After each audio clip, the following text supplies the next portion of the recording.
இல்லாதவன் இடத்துல உள்ளது எடுத்துக்கொள்ளப்படும். பாருங்க, அப்ப கேட்கிற எல்லாருக்கும் அதிகம் கொடுக்கப்படும். ஏன்னா உள்ளவன் எவனோ அவனுக்கு கொடுக்கப்படும். கவனிக்கணும்.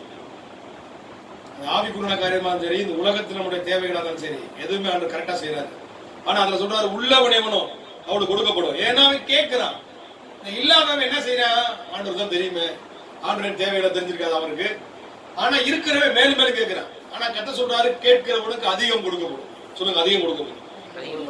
கேட்கணும், ரொம்ப கவனமா கேட்கணும். ஆண்டவரை ஜெபம் பண்ணி கேட்கணும். கேளுங்கள், உங்கள் சந்தோஷம் நிறைவாயிருக்கும்படி பெற்றுக் கொள்வீர்கள். நிறைய பேர் கேட்க யோசிக்கிறாங்க. கேளுங்கள், உங்க சந்தோஷம் நிறைவாயிருக்கும்படி பெற்றுக் கொள்வீர்கள்.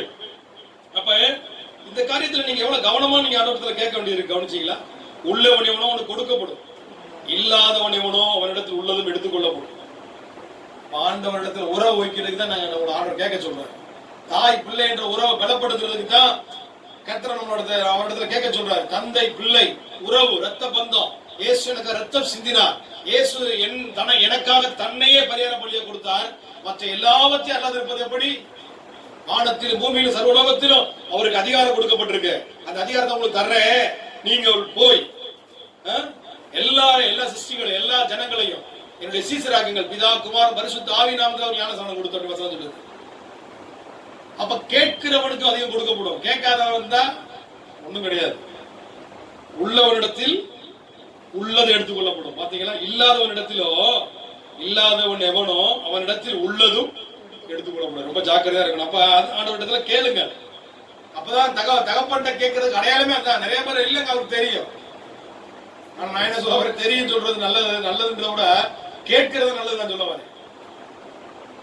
அப்ப கர்த்தருடைய வார்த்தையை ரொம்ப கவனமா கேளுங்க. மல்கியா 4:2 எல்லாருக்கும் தெரிஞ்ச வசனம் தான். மல்கியா 4:2 என்ன சொல்லுது அப்படின்னா,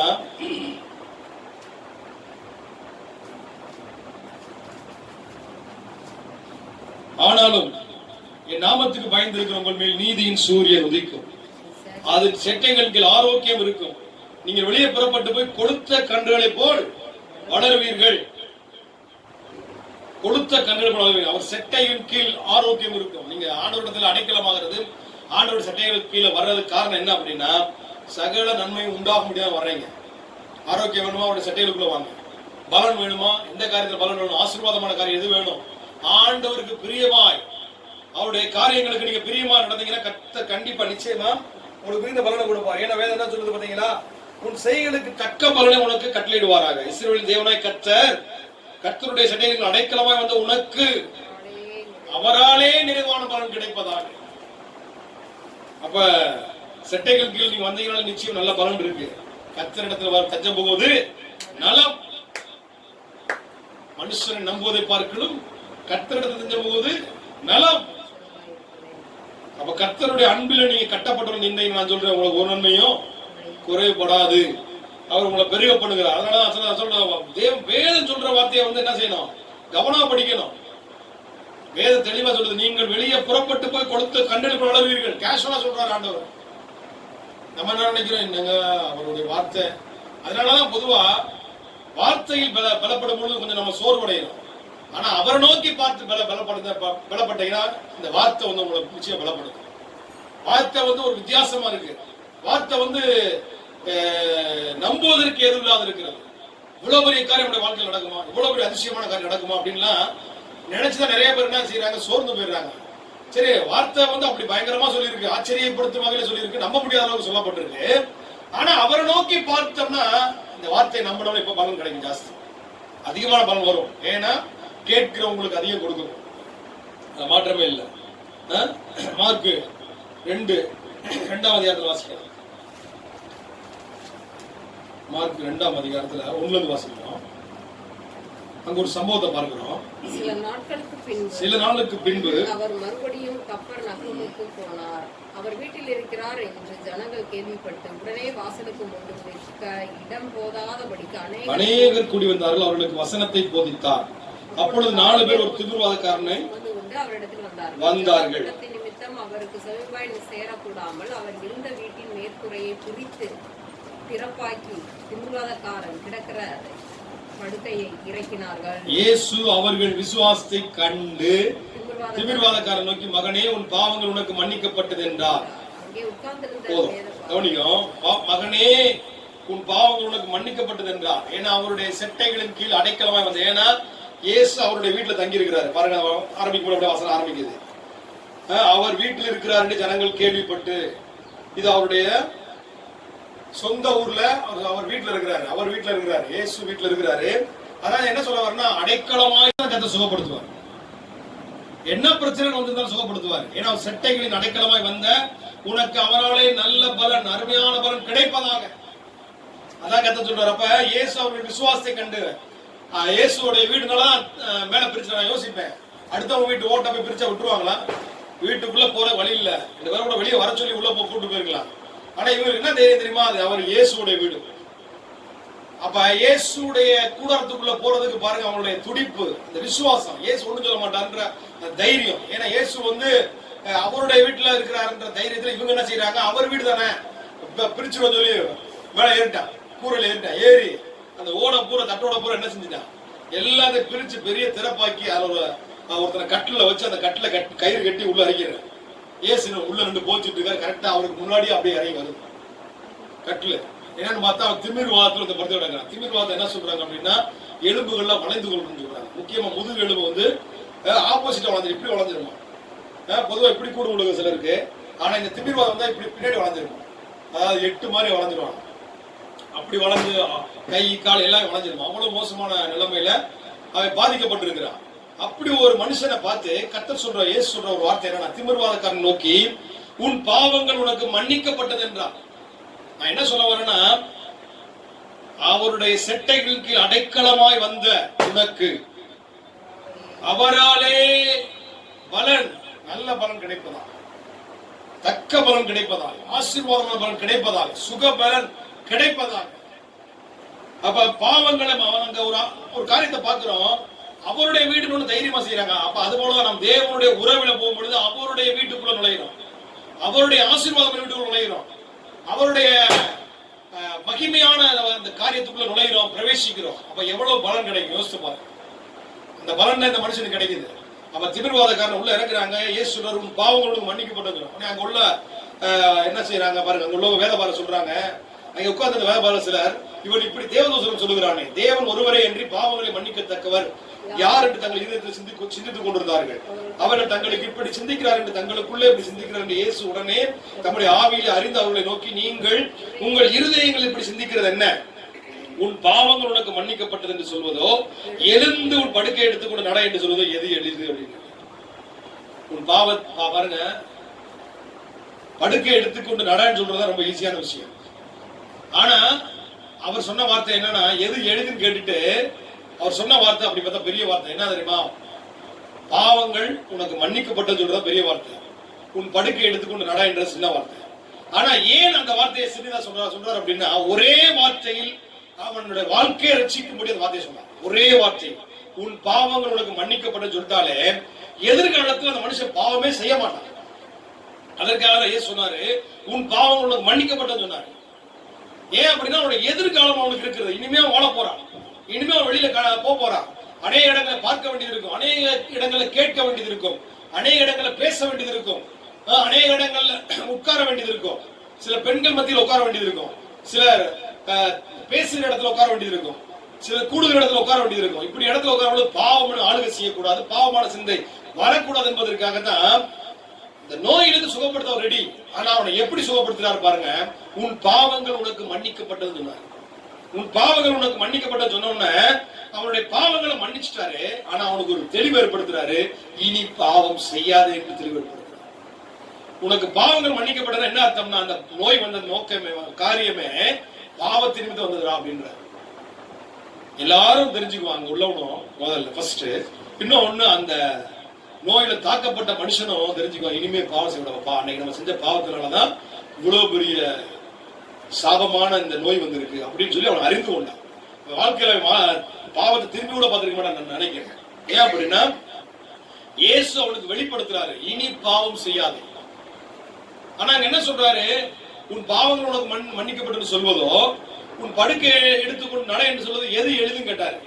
ஆனா நல்லா யோசித்து பார்த்தா படுக்கை எடுத்துக்கொண்டு நட என்று சொல்றதா எளிதான வார்த்தை, உன் பாவங்கள் உனக்கு மன்னிக்கப்பட்டு சொன்னா ரொம்ப கஷ்டமான வார்த்தை.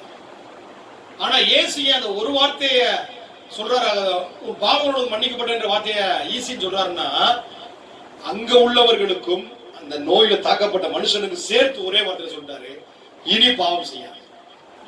அப்ப அங்க எவ்வளவு பேர் பாவத்தில் உட்கார்ந்து இருக்காங்க. வேதபாரர்கள் பாவம் செய்வாங்க அதிகமா. அதுல எப்படி விதவை வீடுகளை போய் பட்சித்து போடு, விதவை வீடுகளை தெரிந்து கொண்டு அவங்களுடைய பலவீனத்தை அறிந்து கொண்டு அவங்களிடத்தை தப்பான உறவு வைப்பாங்க. அதுதான் இந்த வேதபாரருடைய நோக்கமே. ஆனா வேதத்தை அறிஞ்சவங்க, வேதபாரகன் சொல்லப்பட்டிருக்கு. வேதத்தை அறிஞ்சவங்களுடைய நோக்கம் என்னன்னா, அவங்க போய் எங்கடா கணவனா கைவிடப்பட்டவங்க இல்ல புருஷன் இல்லாதவங்க வீடுன்னு சொல்லி வேதத்துல சொல்லப்பட்டிருக்கிறது. அப்ப எவ்வளவு பெரிய பாவத்தை செய்யறான். அதனாலதான் உனக்கு இப்படிப்பட்ட நோய் வந்துடக்கூடாது ஒரே வார்த்தையில சொன்னார் அங்க உள்ள எல்லாருக்கும், இனி பாவம் செய்யாது. அப்ப இந்த நோய் உனக்கு வர வேணாம்னு நீ பாவம் செய்யாது. பாவம் உனக்கு மன்னிக்கப்பட்டது என்று சொல்வதோ, எழுதும் படுக்கை எழுதும் நட என்று சொல்வதோ எது எளிது? பூமியிலே பாவங்களை மன்னிக்க மனுஷ குமாரனுக்கு அதிகாரம் உண்டு என்பதை நீங்கள் அறிய வேண்டும் என்று சொல்லி திமிர்வாதக்காரனை நோக்கி நீ எழுந்து உன் படுக்கை எடுத்துக்கொண்டு உன் வீட்டுக்கு போ என்று சொல்லுகிறேன் என்றார். உடனே அவன் எழுந்து தன் படுக்கை எடுத்துக்கொண்டு எல்லாருக்கும் முன்பாக போனான். அப்பொழுது எல்லாரும் ஆச்சரியப்பட்டு நாம் ஒரு காலம் இப்படி கண்டதில்லை என்று சொல்லி தேவனை மகிமைப்படுத்தினார்கள். பாருங்க, ஒரு வார்த்தை இன்றைக்கு வரைக்கும் சொல்லுது, இனி பாவம் செய்யாது, இனி பாவம் செய்யாது. ஏன்னா அந்த பாவத்தின் சம்பளம் மரணம். அப்படின்னு அந்த மரணம் செத்து போறதுல நிறைய பேர் அதான் நினைக்கிறேன். பாவத்தை செஞ்சா என்ன, செத்து போயிட்டா ஒண்ணுமே இல்லைங்க. இல்ல, இந்த காலத்துல நீ செத்து மடிஞ்சிருவ. எப்படி? நோயிலேயே காப்பாத்த யாருமே இருக்க மாட்டாங்க, உயிர் இருந்துட்டே இருக்கும். என்னை யாராவது உதவி செய்ய மாட்டாங்களா, என்னை யாராவது காப்பாற்ற மாட்டாங்களா, யாரும் தூக்கி விட மாட்டாங்களா, எனக்கு யாரும் ஆலோசனை சொல்ல மாட்டாங்களா, எனக்கு ஆறுதல யாரும் பேச உட்கார மாட்டாங்களா அப்படிங்கிற தவிப்பு. ஆனா ஒருத்தருடைய உதவி கிடைக்காது. ஏன்னா நோய் இருக்கும் பொழுது பக்கத்துல வரவே முடியாது. கைப்படுகூடியத்துக்கு ஒரு முறை ஒரு ஊருக்கு போயிருந்தோம், இந்த அளவுகள் சைடு. அப்ப அந்த பக்கம் போகும்பொழுது ஒரு மனுஷனை பார்த்தோம். அந்த மனுஷனை பார்த்தா படுத்து கிடந்தாரு. ஒரே நாத்தம், அந்த வீட்டுக்குள்ள நுழையிற பயங்கரமான பேட் ஸ்மெல்.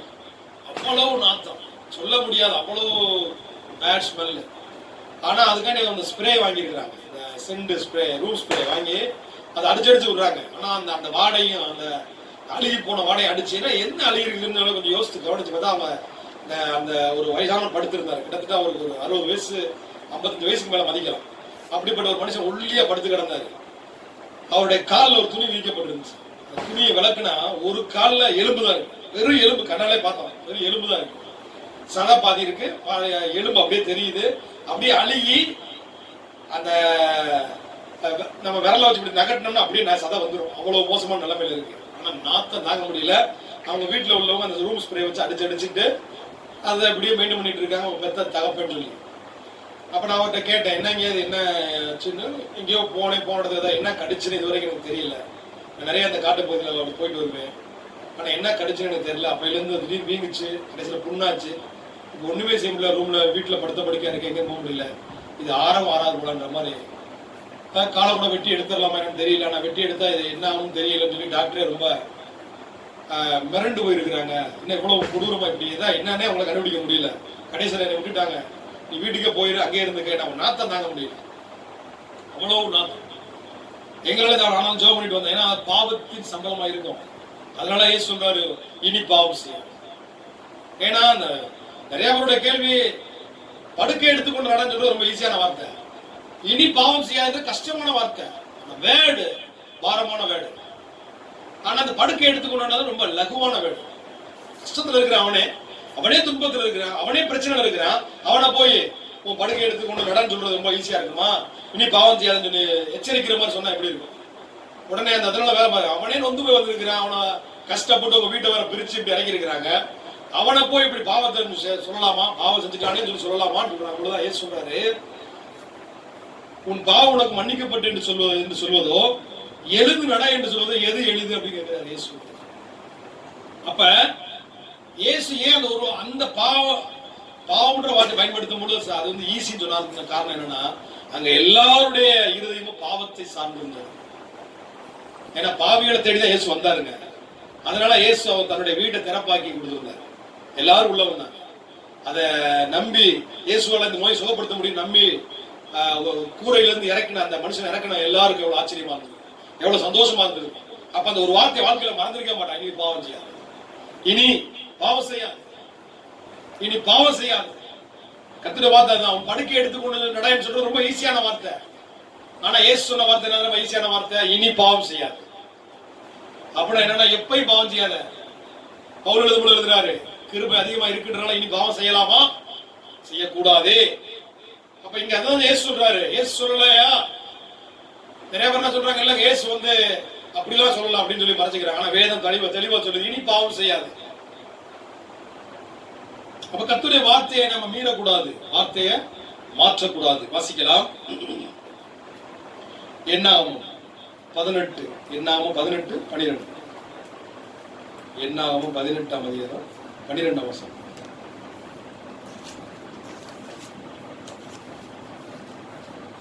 அவர்கள் கர்த்தருக்கு கொடுக்கும் அவர்களுடைய முதற் பலன்களாகிய உச்சிதமான எண்ணெயையும் உச்சிதமான திராட்சை ரசத்தையும் தானியத்தையும் உனக்கு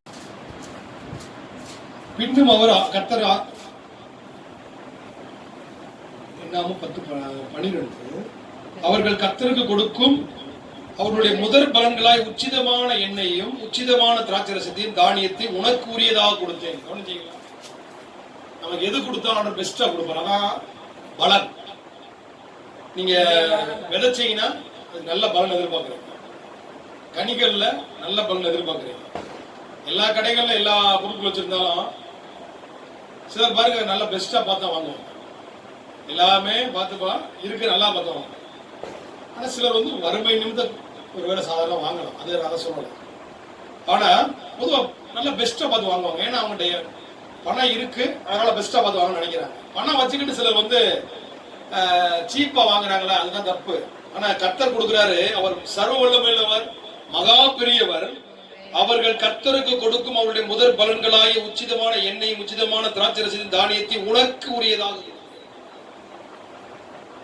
கர்த்தர் கொடுக்கறதுல எப்பயுமே என்னது? பெஸ்ட் சொல்லுங்க, பெஸ்ட். அப்ப பெஸ்டான பலன் நமக்கு கொடுப்பார். ஏன்னா அவருடைய செட்டைகள் கீழ வந்திருக்கிறோம். ஆசீர்வாதம் பெஸ்டா தருவார், சுகத்தை பெஸ்டா தருவார், வாழ்வை பெஸ்டா தருவார், எதிர்காலத்தை பெஸ்டா தருவார்.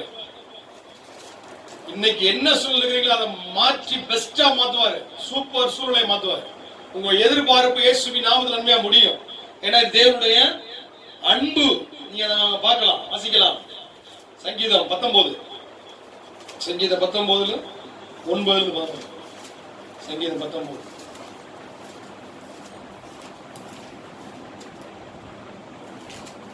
7-11.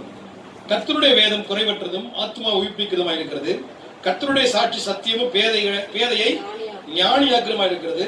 கர்த்தருடைய நியாயங்கள் செம்மையும் இருதயத்தை சந்தோஷிப்பிக்கிறதுமா இருக்கிறது. கர்த்தருடைய கற்பனை தூய்மையும் கண்களை தெளிவிக்கிறதுமா இருக்கிறது. கர்த்தருக்கு பயப்படுகிற பயம் சுத்தமும் என்றென்றைக்கும் நிலைத்திருக்கிறதுமா இருக்கிறது. கர்த்தருடைய நியாயங்கள் உண்மையும் அவைகள் அனைத்தும் நீதிமாய் இருக்கிறது. அவைகள் பொன்னிலும் மிகுந்த பசும்பொன்னிலும் விரும்பப்படத்தக்கதும் தேனிலும் தேன் கூட்டிலிருந்து ஒழுகும் தெளிதெளிலும் மதுரம் உள்ளதா இருக்கிறது. அன்றியும் அவைகளால் உமது அடியே எச்சரிக்கப்படுகிறேன், அவைகளை கை கொள்ளுகிறதுனால் மிகுந்த பலன் உண்டு. அல்லேலூயா. தேவனுடைய வார்த்தையை கை கொள்ளுகிறதுனால் மிகுந்த பலன் உண்டு. மறக்காதீங்க. இந்த 7 வசனத்திலிருந்து நீங்க 11 வசனம் முடிய வாசிக்கும் போது மறுபடியும் வாசித்து பாருங்க, ரொம்ப பிரயோஜனமானது. ஏன் அப்படின்னா கர்த்தருடைய வசனம் எப்படி குறைவற்றதா இருக்கா. கர்த்தருடைய வேதம் குறைவற்றதும் ஆத்துமாவை உயிர்ப்பிக்கிறதுமா இருக்கிறது. அவருடைய செட்டைகள்ல வந்திருக்கிறீங்களா, அதனால அப்படி சொல்றேன். கர்த்தருடைய சாட்சி சத்தியமும் பேதையை ஞானியாக்குறதுமா இருக்குது. பாத்தீங்களா, வசனம் எவ்வளவு பெரிய ஞானமா ஒரு மனுஷனை மாத்துது. நான் நிறைய பேரை பார்த்திருக்கிறேன்.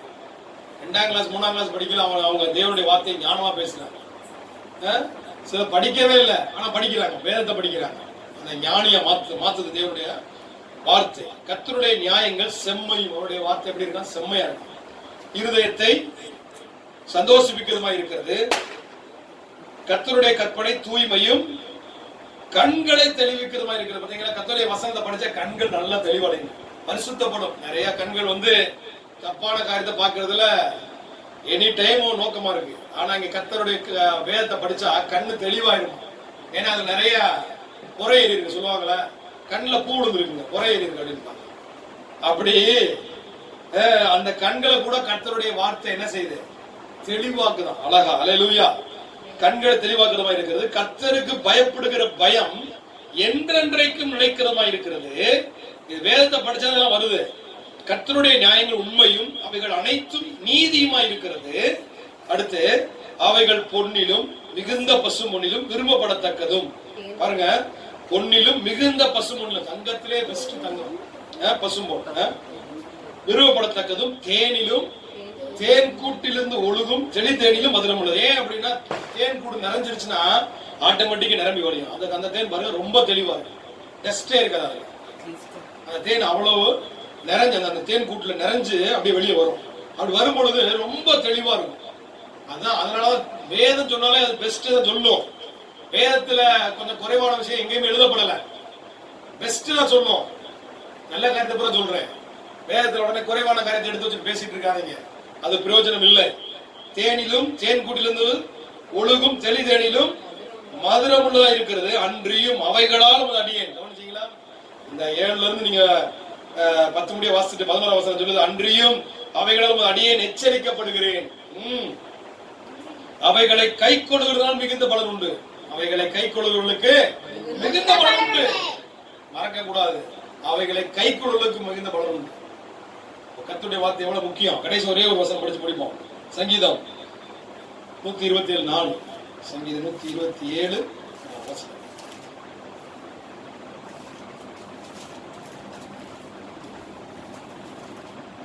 இதோ பிள்ளைகள் கர்த்தரால் வரும் சுதந்திரம். இதோ பிள்ளைகள் கர்த்தரால் ஒரு சுதந்திரம், கற்பத்தின் கனி அவரால் கிடைக்கும் பலன். பாருங்க, அந்த குழந்தைகளும் அவருடைய செட்டைகளுக்கு வந்தவங்களுக்கு குழந்தை பாக்கியம் நிச்சயம். ஆனா செட்டைகளுக்கு நிறைய பேருக்கு வர்றதுக்கு இடமே இல்லைங்க. எத்தனையோ பேருக்கு நான் சிலருக்கு ஜெபம் பண்ணிருக்கேன், இன்னும் அவங்களுக்கு குழந்தை பிறக்கல. அதுக்கு காரணம் என்ன அப்படின்னா, செட்டைகள் கீழே சரியா வந்திருக்காங்கன்னா அவங்களுக்கு தெரியல, அதை கண்டுபிடிக்க தெரியல. அதை கண்டுபிடிக்கிறவர்களுக்கு பலன் உண்டு. அதை கண்டுபிடிக்கிறவர்களுக்கு ஆயுஷ் நாட்கள் பெருகும். அதை கண்டுபிடிக்கிறவர்களுக்கு மிகுந்த பலன். விடக்கூடாது. ஆசீர்வாதம் பெறணும்னா ஒரு செட்டைகள் கீழே சரியா வர பழகிக்கங்க, அது ரொம்ப பிரயோஜனம். ஏன்னா கற்பத்தின் கனி அவரால் கிடைக்கும் பலன். அதே பாருங்க, ஏசாயா 61:7. ஏசாயா 61:7.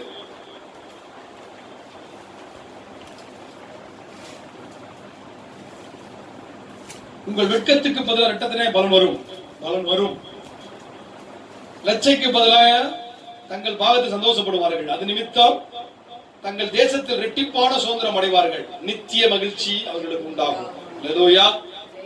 செட்டைகள் வந்தவங்களுக்கு நான் சொல்றேன், அவருடைய செட்டைகள் கீழ் வந்தவங்களுக்கு, அவருடைய வார்த்தைக்கு கீழ்ப்பட்ட செட்டைகள் கீழ் வந்தவங்களுக்கு மிகுந்த பலன் உண்டு. மறக்காதீங்க, கர்த்தர் உங்களோடு இருக்கிறார். கர்த்தர் பெரிய காரியங்களை செய்வார். உங்களுக்கு அவருடைய திட்டத்தின்படி உங்களுக்கு மிகுந்த பலன் உண்டு. ஹல்லேலூயா, ஹல்லேலூயா. அவர் செட்டைகளுக்கு வந்தவங்களுக்கு மிகுந்த பலன் உண்டு. ஜெபிப்போம்.